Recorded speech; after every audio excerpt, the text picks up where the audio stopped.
بھائی کا بڑا اچھا سوال ہے کہ زکوٰۃ جو ہے وہ صرف رمضان میں ہی نکالنا ہے یا غیر رمضان میں بھی نکال سکتے ہیں؟ دیکھیے زکوٰۃ کا جو سسٹم ہے وہ کسی مہینے سے تعلق نہیں رکھتا. زکوٰۃ کا جو سسٹم ہے وہ اس چیز سے تعلق رکھتا ہے جس پر زکوٰۃ نکالی جا رہی ہے. زکوٰۃ کا جو تعلق ہے وہ اس چیز سے ہے جس پر زکوٰۃ نکالی جا رہی ہے. یعنی مثال کے طور پر اگر کسی نے رجب کے مہینے میں 10 تولہ سونا لیا یا 10 کلو سونا لیا یا جتنا بھی اس نے لیا رجب مہینے میں،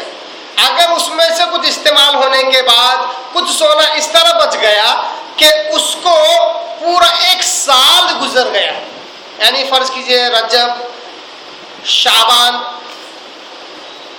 یا شعبان کے درمیان میں جو سونا رکھا ہوا تھا وہ جوں کا تو اگلے شعبان تک رہ گیا،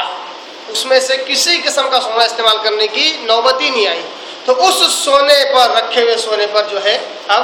زکوٰۃ لازم آئے گی. اسی طرح پیسے کا آپ دیکھ لیجئے، اگر پیسہ آج ہمارے پاس 10 لاکھ روپے ہے اور وہ ہم خرچ کرتے جا رہے ہیں یہاں تک کہ ان 5 لاکھ میں سے 1 لاکھ روپے پورے 2 سال کے بعد، 5 لاکھ 2 سال تک خرچ کرتے رہے، اب 1 لاکھ جو بچے 2 سال کے بعد وہ اس طرح بچے کہ وہ 1 سال تک ہمارے بیلنس میں پڑے ہوئے رہے. 1 لاکھ، 4 لاکھ ہم 2 سال تک کھاتے پیتے رہے، آتا رہا جاتا رہا. 1 لاکھ ایسا اماؤنٹ ہے جو 1 سال تک پڑا ہوا رہا. اگر وہ سفر میں 1 سال سے انٹچڈ ہے، بغیر چھوا ہوا ہے سفر کے مہینے میں، تو اگلے سفر کے مہینے میں،